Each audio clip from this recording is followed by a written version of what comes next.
Hey mga lods, for today's video po, bibigyan ko po kayo ng mga tips kung paano nga ba mai-inlove ng todo sa'yo ang isang babae. Pero bago yan, kung hindi pa nga po kita subscribers, click mo na po muna yan. Maraming salamat po. God bless. So ano na nga ba yung dapat ninyong gawin para talagang mabaliw o ma-inlove sa'yo ang isang babae? Number 1, kumain ka ng nakakamay, no?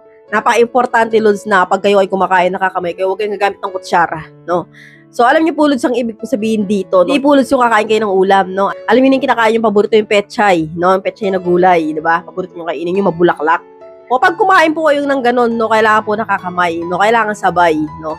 Hindi po yung kumakain na kayo ng wala kayong kamay. Hindi po may inlove ng todo sa inyo ang babae doon. Kailangan taga nakakamay, no? Importante yun. So, paano nga ba yung magkamay? So, baka naman gusto niyo, pa-explain ko pa dito. Alam niyo na yun. Di ba, kumakain kayo, etong daliri ninyo ay yun, nagkakamay kayo. So, kailangan, lods, sabay po yun para po talaga ang babae talagang maaning sa inyo, no? Kasi po, lods, no, kapag po talaga ang babae, no, minukbang ninyo ng gano'n na nakakamay, ako talagang baliw na baliw. Kahit ako nababaliw ako dyan, ewan ko. No, para talagang paramdam mo parang wala nang bukas. Para paramdam mo, ayaw mo na matapos yung sandali. Yung mga gano'n, no? Paramdam mo na sa alapaap ka, no? Ganun po yung paramdam ng isang babae na parang siguro kapag kinakain mo ng nakakamay, parang paramdam namin, nakakalimutan ko na yung asawa ko, no?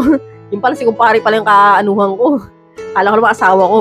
Yung mga gano'n, nakakalimot ka sa mga lahat ng bagay, no? Kahit asawa mo, nakakalimutan mo, may asawa ka pala, no? Mga ganyan. So, napaka-importante, lods, na kapag kumakain kayo talaga nakakamay, no? Hindi lang yung basta kain.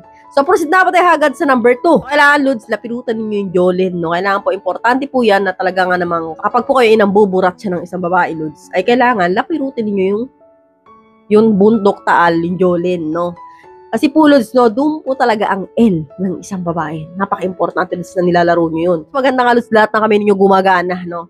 Habang kumakain kayo, habang mumukbang kayo, yun, nagkakamay kayo, and then yung isang kamay ninyo, mayroon pang isang kamay dyan, nandoon sa bundok taal, di ba? So, antayin na lang ninyo na pumutok yung lava. Oh. So, kapag po kasi ganun, lods, yung diskartihan ninyo sa isang babae, nako, maniwala ka, no, napakabilis matapos niyan, no? Talaga nga naman siguro, kaya ng 2 minutes to 3 minutes, no? Depende talaga sa galing mo talaga, no? Pag, lods, ganyang kaklase ng lalaki lumamon, no, magbukbang, nako, ang babae, lods, in love sa'yo, no? Hindi ka talaga makakalimutan ng isang babae. Kasi po, bibihira sa isang lalaki yung ganyan na talaga nga namang pagdating po sa ana-ana, yun, napakagaling, no? Importante po, lods, yung performance pagdating po sa ana-ana.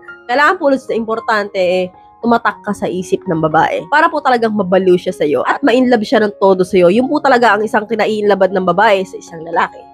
So, hanggang dito na lang po tayo, mga lods. I hope you learned something new in this video. More videos to come. So, stay connected and see you again to my next video. God bless. Bye-bye!